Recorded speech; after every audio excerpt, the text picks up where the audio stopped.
Welcome to the Veterinary Rehabilitation Podcast, where we aim to help fellow veterinary rehab therapists increase their knowledge and elevate their practice. I'm Megan Kelly. And I'm Ané Lloyd. Together, we bring you the latest insights, research, and information in the field of veterinary rehabilitation.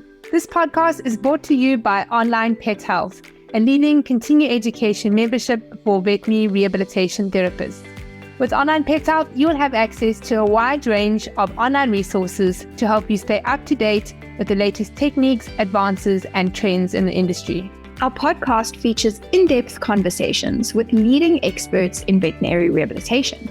They share their own experiences and knowledge to help you improve your practice. Whether you're a seasoned pro or just starting out in the field, our goal is to provide you with the tools and the insights you need to succeed.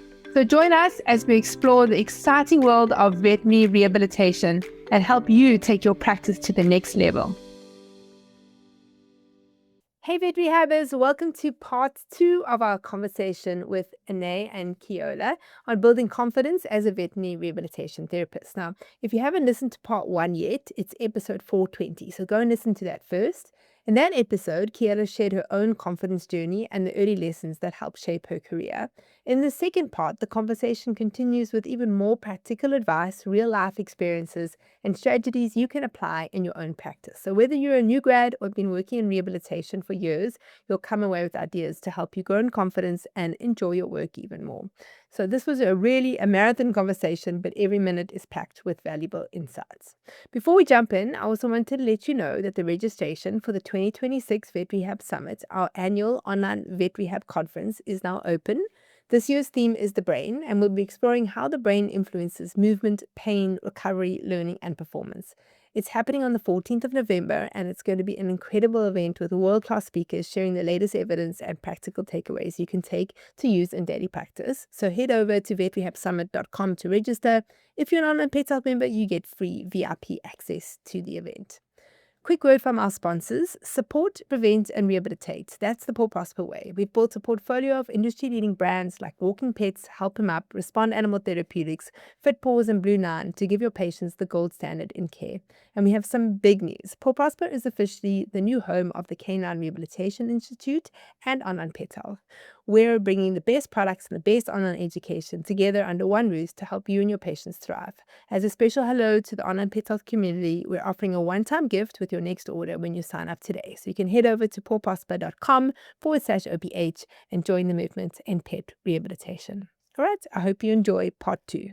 Okay, so moving on then, I just wanted to give a couple of ideas of things that really helped me to develop my professional image, because I figured out that once I felt like really set up like a professional and naturally had more like my professional identity was improved or my business was running smoothly, I just got a lot more confident and felt so much more confident on the inside because I looked like a professional on the outside.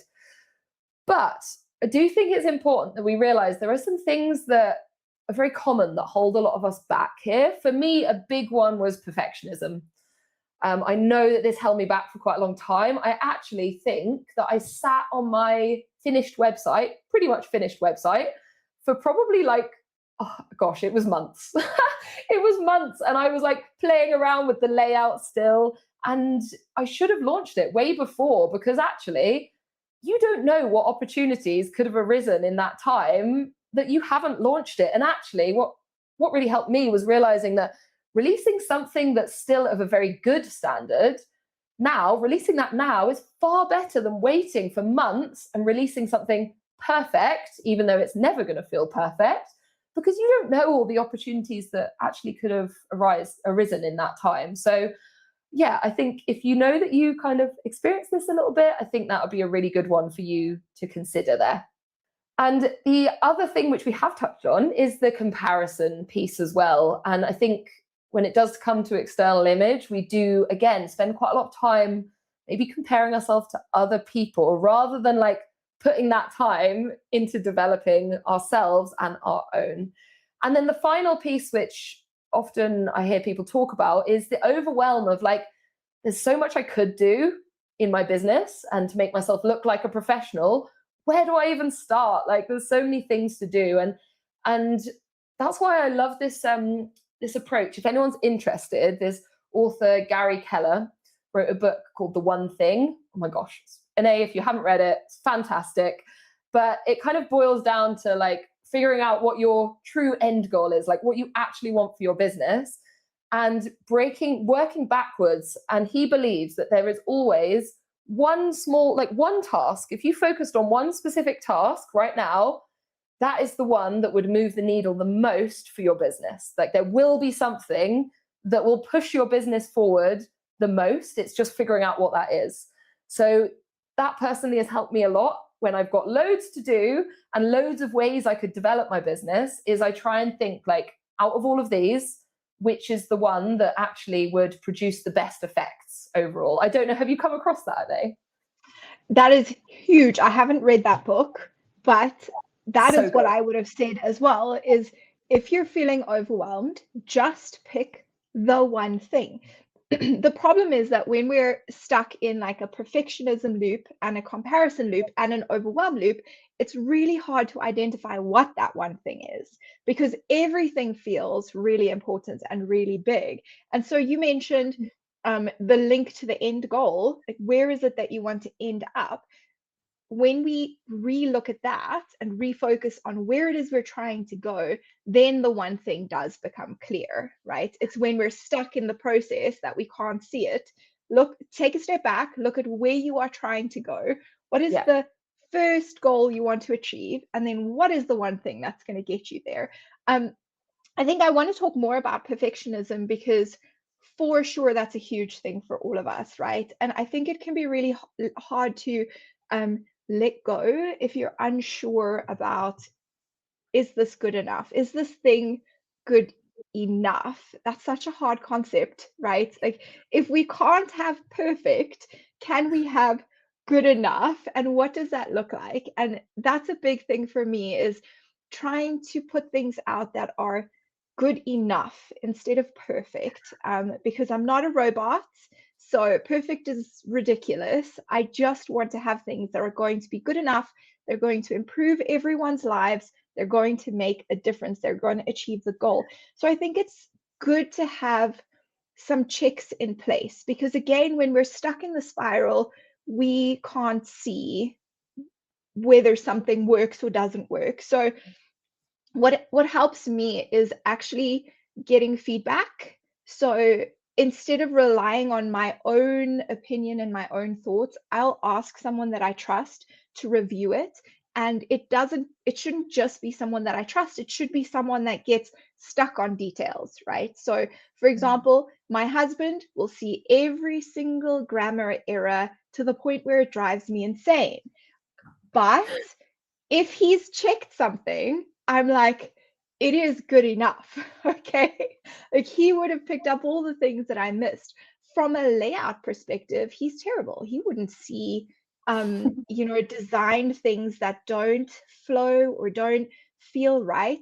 I need to go to someone else with that. So have try and figure out what are the checklists that are going, what are the checks, not the checklist, what are the checks that's going to make you feel okay with putting it out into the world? Maybe it's a client, maybe it's that you have a client that you trust, and you're going to say to them, hey, I'm developing my website, I want you to have a look at it and let me know what you think, and just get their feedback. And then that helps me, instead of just relying on myself, because you're stuck in a loop. Go outside of yourself and ask someone else for feedback, for changes, bring those changes in, and then you're like, okay, I'm going to let go of the result. I don't have control over the result. I can only create the product and see what happens. And nothing is set in stone. I think that's so important. You can fix, redo, recreate, tweak, edit, relaunch as many times as you need to, but you can't do that unless you do the first launch. Okay, you need to first put it out before you can make it better. You can't make it better without putting it out, because again, if you're only relying on yourself, your perspective is limited. The moment you put it out and seek feedback, you can take it to whole other levels because you're getting other people's opinions, other people's perspectives, other people's learning abilities and learning preferences, right? If you're creating client resources, for example, and you can get so stuck in too much or too little detail. Is this right? Send it to a client, see what they think, tweak it and edit it, and resend it out. Yeah, that would be my tip on that one. Yeah, I love that. I love that, Ané. And actually, you speaking about the feedback piece, I now realize that the last probably year and a half, I've been doing that a lot, actually, asking people to review things. And actually, I think that has helped me to produce more of these. I mean, I've kind of got more into the digital product sphere. And I think that's really helped me to put those things out there because I have had people who've been reviewing them. I mean, even right now, a small group of us are like each having a look at each other's websites because we want to update them. So I've paired people up and we're all just like having a little look at each other's websites, give a few pointers for improvement because it is an iterative process as well, but it does help to have someone you kind of respect and trust in that process. So yeah, I love that as a tip. Thank you. I think let's go a little bit further even as well, because we're talking about confidence, and that's the primary thread that we're trying to pull here. If you're asking someone for feedback and you're struggling with your own confidence, feedback can feel like criticism, and it should never be criticism. It almost never is criticism. So I think that's also an important one to touch on. If a client comes back to you with what feels like negative feedback or criticism, if someone gives you feedback and it feels like negative criticism, do you have things, Ceola, that you do to help you reframe that so that you can see it as feedback instead of critique so that it doesn't feel personal? Are there things that you do? Yeah, no, thank you so much. And to be honest, this is actually something I have struggled with as someone that struggled a lot with confidence in the past. I think it is really tough. Something that I realized is I do need to give myself the time because I have this, like, I can feel I have a nervous system response to that. Yeah. And not in, that it's more the response is self-deprecative, I would say, rather than like anger or anything. I think it comes out differently for everyone, but I very easily go into the kind of negative thoughts about myself space. So I actually realized that if I do get that feedback, say I got a text about something like that, they're like, oh, this didn't really work for us. Like, we weren't really happy with this. I need to just leave it a little bit and just let myself kind of calm down, go for a little walk, just to let my emotion, because I think we need to be careful that our emotions don't come into it too much. And because, like you said, any feedback, or even if it seems more critical, it's still useful. It is still useful. So I think, yeah, taking the step back. And then for me, I try and pick out like what parts of the feedback could I improve? And then what are maybe that our relationship as two people just isn't necessarily like, it's nothing that I could change necessarily. Because I think sometimes there's things you can't change and sometimes there's things you can change. So for me, I found that quite useful to think, okay, like, theoretically, what could I change about my process that might mean that this works better for the client?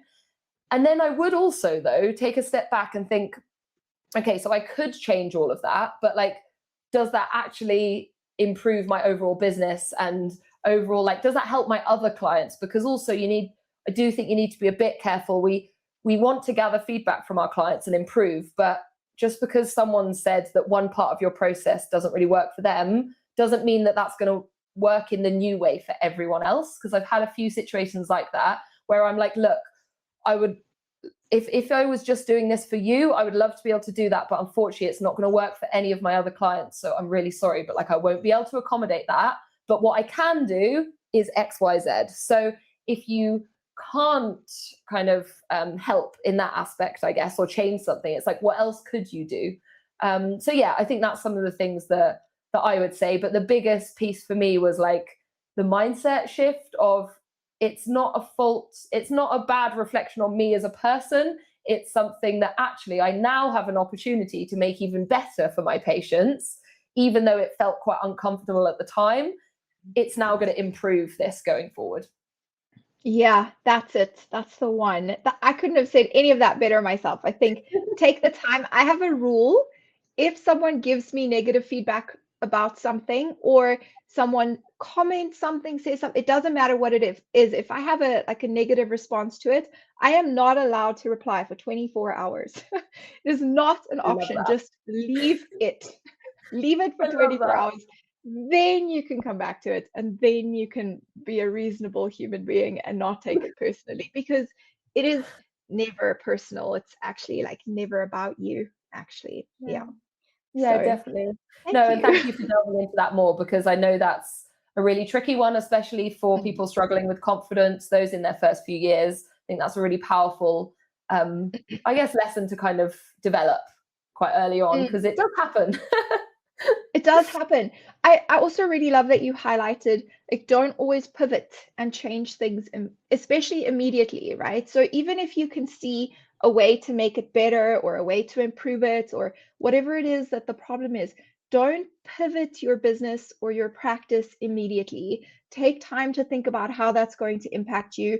Does it align with your business? Does it Mm. align with um, what you're trying to build, what your end goal is, like what you want to set your practice up as, especially when we're new. There are so many times where we'll just do these random pivots because we get feedback from someone or an idea come in, or no, have a clear idea of what it is you are trying to achieve, where it is you're trying to go, and pivot when it's gonna get you there. Mm. Yeah, I think that's good. Yeah. Yeah, yeah, definitely.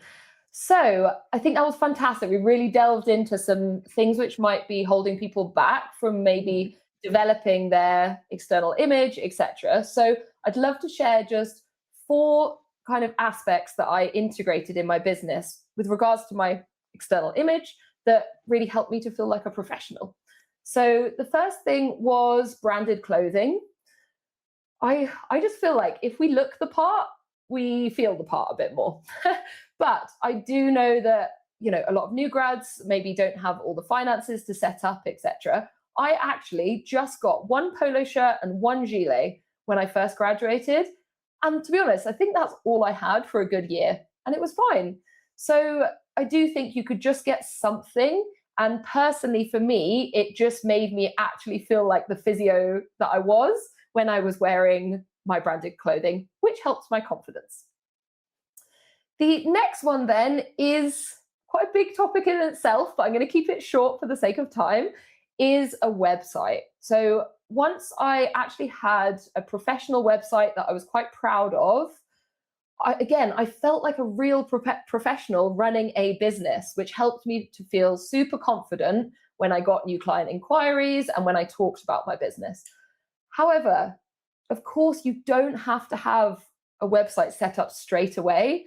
You really don't, because it is quite a big thing. I mean, I made my own. I use Wix. I think it's really great, but it is a big project, and I just would love for new grads to realize that. Like, please don't hold yourself back and don't put yourself out there and don't start trying to make connections because you don't have a website. You do not have to do this straight away from the start. But when you are able, I do actually recommend it. I do, because I know that it makes you look a lot more professional, makes you feel more professional, but also, as a side note, the combination of my website and my Google business profile, which I'll move on to in a second, the combination of having those two all set up and optimized, looking professional, actually gets me about 25% of my completely new clients that have never heard of me. Quite a lot. I get a lot of inquiries through there because of the way that I've set it up, which is fantastic. And then other people that I've been referred, I know are going on there and looking at my website as well, which is then meaning that they've been suggested me and then they are actually reaching out. So in the first few years of practicing, I don't think my website brought in much business. But now that I've been doing it longer and I've really optimized my SEO and my Google business profile, now it is a big driver of clients. Plus, people can check it. So there's a lot more we could talk on that. But I think just as a kind of take home, you don't have to have this if you're starting out. I do think it's powerful for confidence if you can get it, though. So like I said then, linking the website with having a Google business profile has been really powerful for me. If anyone's listening and they have not got a Google business profile set up for their business, oh my gosh, I would really recommend that you prioritize this. It does not take long. It has so many positive effects. There's lots you can do to optimize it as well. If anyone wants some tips on that, we don't really have time today, but feel free to pop me an email. I've got a summary of some tips to kind of get shown sooner on maps and on Google. But again, it just made me feel like a real business. It just made me feel more confident and set up, in addition to being a way that kind of clients find me as well. And then my final tip for kind of external image that helped me with my confidence was actually getting a separate work number rather than just using my personal number, which I did for years and years, way longer than I should have. Getting a work phone number and setting up WhatsApp for business. Wow. I mean, again, this is one that had so many benefits, and I'd love to go down the route of like work-life balance and professionalism and professional boundaries. But aside of that, again, it just made me have the confidence to be like, no, this is who I am. I'm showing up as a professional, and it's just great. It has loads of features where you can put all of your services and things on there as well. So it's fantastic for user experience. So I really hope that if anyone listening who is feeling like, they could really do with a bit of a confidence boost, think about some of these external image pieces, and if there is kind of one that's standing out to you that you think might help to improve your external image and professional identity, I'd really recommend that you maybe pause here and write that down as something to add on. Because like I said, they seem unrelated to confidence, but they have been a big part of my confidence journey. Yeah. No, I 100% agree. I think this is why I really wanted to dive into this topic with you, because we often make confidence into your thinking and your mindset and these things that are intangible. Okay. And I'm not super good at those things. They don't all make sense to me. Having practical strategies, that works. Okay. Like for me, I had to fake it until I made it. And that sounds really terrible because it feels disingenuous. It feels a little bit like a lie, a little bit uncomfortable to like pretend to be confident, but there was no other way I could get there. I had to pretend to be confident. I was like, a confident person looks like this. A confident person speaks like this. That is what I'm going to portray myself as. And to get there, it's practical. It's wearing clothing that makes you feel confident and comfortable. Having the resources that make you feel confident and comfortable. Having a template. At the minimum, have a Word document template that converts into a PDF that is professional, that looks good, so that you can send that to clients, right? Those things are super practical and they're super doable, and they make you feel confident when you might not feel it otherwise. So I think that's so good. But again, come back to that, these 4 things are all big: branding, website, having a work number. They're all really big things to create and to do. So what I want to say is, number one, when you're a new graduate, you have time to do those things. So do it while you have the time, before you become busy and life is overwhelming and you have no work-life balance. It's the perfect time to set it up. It's easier to tweak and change those things than it is to create them from start. So do it while you have the time, and do what you need to do, right? So for me, I've changed my logo so many times that my initial branded clothing is useless. And now I won't brand my clothing. Now I just want scrubs that look good. And when I'm wearing my scrubs, I'm happy, because then I could work for myself or for anyone else, or, I could consult for someone or locum somewhere, and I have my scrubs that I'm happy in. And I don't have to worry about rebranding my image, because I do that. So what works for you, do that, right? The one thing that's going to bring you closer to your goal, do that. The Google business profile, do that. Yes. Right? Yeah, Super I love easy. it. It will move you forward, I promise. Yeah, I love I that, love Ané. And I actually didn't do the WhatsApp for Business until I'd been in practice 5 years. I think I was still using my personal number. It was way too long. And when I switched, I was like, whoa, why did I not do this earlier? So I always recommend to new grads now, like, try and do some of these earlier, because like you said, you do have the space and the time to do that. And just to, before we move on to our final section, Ané, just to pull in the conversation a tiny bit about the fake it till you make it, because I definitely did that as well. But I was listening to a podcast the other day, and I loved how they framed it instead. They were saying, rather than viewing it as like faking it till you make it, because fake has negative connotations, instead, let's just live like the person that we want to be. Live the life of the person that you aspire to be, because it's kind of the same thing, but just switching that round, I was like, oh, that just seems a lot more positive, doesn't it? Yes. I struggled with that for quite a long time because there was no way for me to do it unless I was faking it until I made it. Yeah. So I had to hold on to that phrase. It's the only one I knew, but it felt wrong to me. And so like having that that dissonance is also tricky, and it makes the journey more difficult. And there have been a few times where I've been like, okay, these are the skills I'm going to practice because this is the person that I want to be, or I want to appear to be within the specific setting as a professional. For example, lecturing. I do not do well with people. I'm not a people person. I don't like being surrounded by people. So now you're invited to lecture somewhere.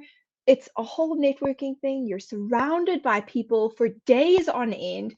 And then you need to get up in front of them and present something, which is the worst thing. So for months beforehand, I would practice the breathing techniques I would use. I would practice the posture I wanted to have, or the image that I wanted to portray. You practice that. This is how I will sit in an initial consult. This is how I will approach and touch my patients. This is the deep breath I'm going to take before answering a question that my client asks me. This is the mini script I'm going to use to discuss the electrotherapy that they might ask me about. Right, having those things in place is so huge. And at some point, you're going to be preparing for that initial consult by going through the script and practicing this thing, and you're going to be like, oh, wait a minute, I've done 3 consults and they've all been perfect. And then you're going to be able to say to yourself, I'm not faking it. I'm rebranding my identity. I am now good at XYZ. And I am confident in those spaces and I can do it. And I think that's such a cool moment when you can sit with that and be like, hey, wait a minute, I have shifted my identity in this area. Now I'm not faking it anymore. Exactly. And it will happen for anyone that's like listening. Like, honestly, it does, because I've had the same thing, and I really have, and I've spoken to other people that have. And I just think that that's why I really wanted to share and chat to you about all these practical strategies, because like you just outlined, those are all very practical, attainable things you can do that will lead to you having that realization that, oh, actually, I'm not nervous about this initial consult, or that went really well. Just so powerful. That's so amazing. should we move on to our very last topic? And this ties in nicely from the conversation about external image, because we are still looking at business systems. Okay. And I just want to give you, any of the listeners, a few ideas, food for thought on how actually the organization and systems in our business can actually really help us with confidence. Okay. So I found that when I started to implement kind of processes and systems that were like consistent and that I followed each time, this really helped to boost my confidence. So what I mean by this is, if there's any like common scenarios in your business that happen a lot, okay, that you need to follow some type of process for, that's what I mean by a system generally, okay? Because if we have a specific way that we deal with common scenarios, it preserves our mental capacity again. We can just follow that system and we know that we've checked everything off. So let me give everyone an example. So say you get a new client inquiry over the phone. So unknown number, you pick up the phone. Hiya, I'm just interested in your physio services for dogs. And you have a chat. Like, what do you do from that initial phone call all the way through to actually seeing that patient for their initial consult? Because I actually have like over 10 steps that need to happen between that time, that moment in time, and this moment in time. And I know all of those steps now, okay? Because I know those steps, I can just easily follow down them. And it means that I don't get to the day before the consult and go, oh, I don't have vet consent. I didn't talk to the behaviorist. I haven't given myself prep time, because all of those steps are literally in my initial system. Like, I have a system for that. I literally put it in my to-do list and calendar. I block out time. I have a system. So it gives me so much confidence knowing that I'm not going to miss anything. I can just turn up and do my job as a clinician, and I don't need to worry that the logistics haven't been sorted out properly. So I would really recommend people take a step back, think about the common scenarios in their business, and set up a clear process for those so that you can fall back on those and make sure that you haven't forgotten anything. So, and then another aspect to this that I wanted to mention is this ties into how I book patients in. Okay, it seems unrelated to confidence at first, but actually, once I started to have a really clear booking system, my gosh, this helped loads with my confidence. Because I don't know if anyone's ever had this, but I remember my first few years or so, I remember having like an initial consult coming up, and then I would arrive at that person's house. I would knock on the door and nobody answered. And then I'd go, oh, did I get the date wrong? Am I at the wrong house? Is the time wrong? And for some reason, I would just fly off my brain. It would just fly off the handle about these things. And then they just open the door and go, oh, sorry, I was just on a call. But your nervous system is like already rattled. So I just wanted to explain that, because now that I have like a booking system, I have less concerns about me getting things wrong. I know the owner's not going to forget an appointment. My booking system sends them a reminder. I know that it's not going to be hard for me to scrabble around and find the address, because I literally just click on my calendar and get sent to the location. And essentially, it's just preserving our mental capacity, again, for what's important in our clinical practice and setting us up for success there. So this is how I do my own bookings, is I actually use the booking system on Wix now. So I book clients in on Wix, and it links to my Google Calendar. So then I literally just open up my Google Calendar for the day. I've got all of the appointments there. I click on them, click on maps, and we're ready to go. So that's why that I think actually you don't have to have a whole booking system. I will say, I used to just put it in my Google Calendar and put the address in when I booked them in. I used to even add my client's email address so they had it in their calendar. You don't need a whole booking system, but you do need a process. You need some type of system, in my opinion. Well, you don't need it, but it really helps to then not second guess yourself that some of the logistics have gone wrong. Yeah, I really like that. And I think you hit the nail on the head when you said, I would knock on the door and then they wouldn't answer and I would spiral. And I think you have to have systems in your business for pretty much everything, all right? But if you're struggling with your confidence, identify the things that send you into a spiral and create a system for that. Because for Ceola, it was bookings and wondering if the client remembered, if she made a mistake. There's so many places where that could go wrong, but for you, it might be a different part of that process. And so what is the part of the process that sends you into a spiral, or any part of being with a client, whatever it is, what is the thing that triggers your nervous system to panic, and how can you mitigate that and then create the systems there? Start there. I love that. Systems are so important. 100%. But Ané, I think that's so powerful, because again, it's that overwhelm piece. There's so much we could do to improve our business. So I love that. That's such a powerful way of thinking about it. And again, it goes back to that, what is going to move the needle the most with our confidence? What's going to help most? Well, we need to go to those pain points as such, right? The points that are the hardest for us. Yeah. So the last point that I wanted to share with everyone that's really helped with my own confidence is essentially knowing that I am providing a consistent, very high quality experience for my clients. Now, this is, to be honest, quite a big topic, but I just wanted to highlight a few things that I have kind of consistent ways of doing that helps me know that I'm doing the best I can for my patients, and hopefully that the clients are going to be really happy with what I'm doing. So I always send consistent professional client reports, as we were talking about earlier, Ané.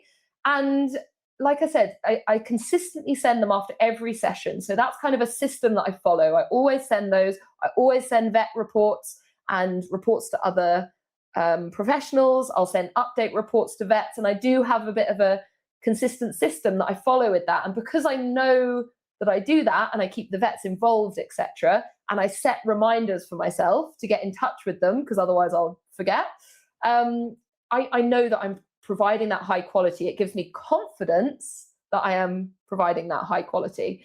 And then I also I personally send videos after sessions. So I have like lots of common stretches, exercises, all videoed, and I'll WhatsApp those to a client after their session.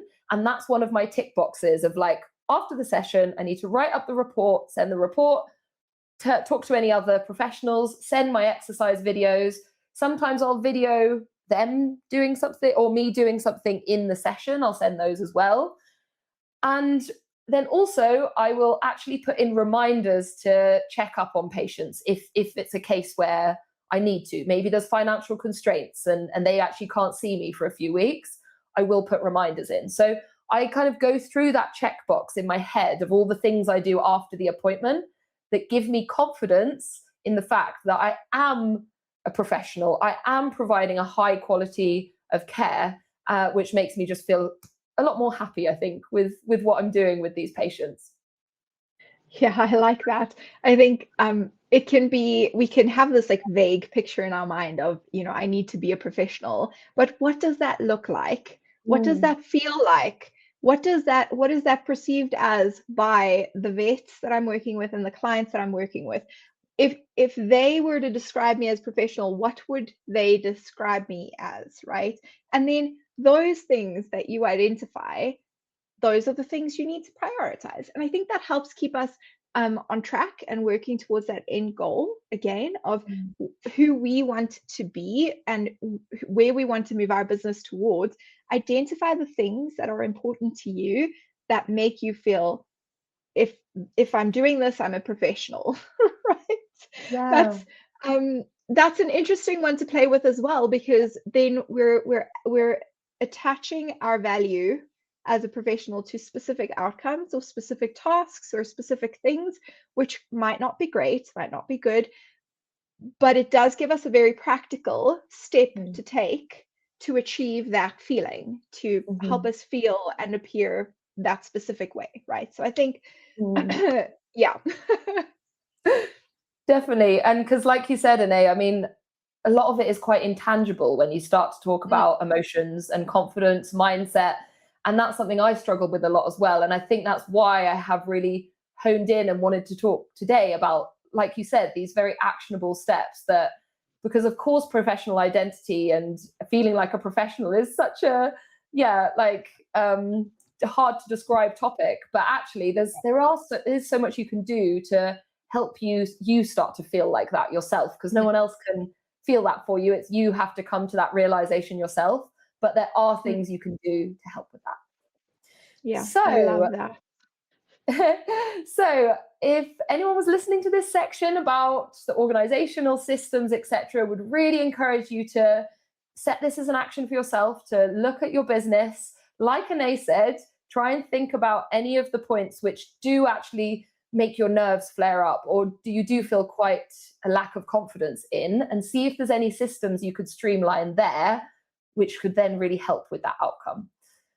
So I really hope, everyone, that you've really started to see that you're not alone in your struggle with confidence. I mean, Ané, you've shared loads, I've shared loads. I think it's been so wonderful for us as practitioners to just chat openly about that and acknowledge the fact that we do struggle with that, and we know other people do.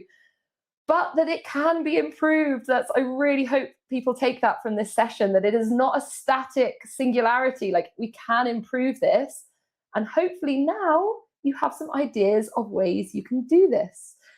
So yeah, that brings us to the end. Thank you so much, Ané. That was so enjoyable to chat to you about that topic. I feel like we could just kind of carry on for hours. I can think of more things we need to talk about, but I think this has been really, really good. This has been amazing. Thank you so much, Ceola, for sharing your experience and your knowledge and your tips. Like, let's make confidence practical, guys. I think it is a really practical thing. Definitely. Awesome. So, Ceola, where can we learn more from you? Because I think that after this, some of our members might want to learn more from you. Maybe sign up to your mentorship program. Tell us a little bit more about where we can reach you. Yeah, of course. So as I said, I do work with a few different types of therapists. So I'll just explain really briefly kind of what I do in case you out there might think that I could help you. So I work with quite a lot of new grads who are maybe feeling like the jump from university to actually being like set up in practice, gaining clients, just feels like quite daunting, quite a lot. So I am there to help people kind of with that process, get their business up and running and gaining clients, or sometimes it's just grads who just want to hit the ground running. They're like, I want to learn from your experience. Let's do this. Let's get moving faster. And then I also work with therapists who've maybe been in practice for a couple of years, but perhaps they are really lacking confidence, or they just feel like just not fully set up like a professional. They feel like their business could maybe be running smoother. They want more help gaining clients, or also developing clinical skills as well. Always happy to discuss clinical cases as long as we have owner consent for that as well. So love working with those therapists who are kind of just looking to uplift their practice and their skills as well. So if anyone thinks that I might be able to help them, please do reach out. I'm always delighted to like jump on a call and just explore how I can support you, whether it would be a good fit or not. So please do reach out. I am actually also offering all Online Pet Health listeners and members an exclusive 15% discount as well, both on my mentorship and the Business Accelerator course, which includes mentorship as well. So for anyone interested, you guys can have a look and reach out to me via my website, which is www.crvetphysio.com. And if anyone wants to learn from me more as well, I do actually release quite a lot of educational content, free little webinars and things on my email list. So anyone watching, you've got a QR code up there. If you'd like to scan it and join, I'd love to have you guys on board. And like I said, for anyone listening in a podcast form, you can just go onto my website at www.ceola.physio.com. But yeah, just feel free to reach out, guys. I'm always happy to have a chat and see how we can help one another. Amazing. This has been so amazing. And guys, I hope that you have been able to see in this chat the value that it would, the value of having someone look at your practice from an outside viewpoint, right? That's not attached to you personally or to the outcome of your business. Essentially, to have someone from outside look in at your systems, your processes, I'd help you identify the pain points, help you identify the areas that you could really improve, makes all the difference, right? Sometimes it's just near impossible for us to step out and look at ourselves and at our businesses with an objective pair of glasses and to find the next best step to take. So I highly recommend mentorship wherever you get that, whether that's from Ceola or from someone that's close to you or from anywhere. It doesn't matter. You could have a specific business mentor, or you could have someone in our industry. I think it's really good to have a veterinary physiotherapist as a business mentor, because our business models are different from the veterinary industry or other industries. So I think that's really valuable and helpful. Okay, Ceola, thank you so much. This has been really great. Thank you, Ané. It's been so wonderful to chat to you, and I'll definitely speak to you again soon, hopefully. Awesome. Bye, guys. Bye. If you enjoyed this podcast, please hit the subscribe button so you get notified every time I load a new podcast. I'm here every week talking to vet rehab therapists from all over the world about all things vet rehab. A big thanks to our sponsor, Paw Prosper. Their sponsorship allows us to be able to give this podcast to you for free. So go and check them out at pawprosper.com. And also don't forget to bookmark the next Vet Rehab Summit on Saturday, the 14th of November, 2026. Come and be a part of the world's largest online veterinary rehabilitation conference created specifically for you, the vet rehabber community. Onlinepethealth members get VIP complimentary access to the Vet Rehab Summit. For more information about continuing education for vet rehabbers, you can go to onlinepethealth.com.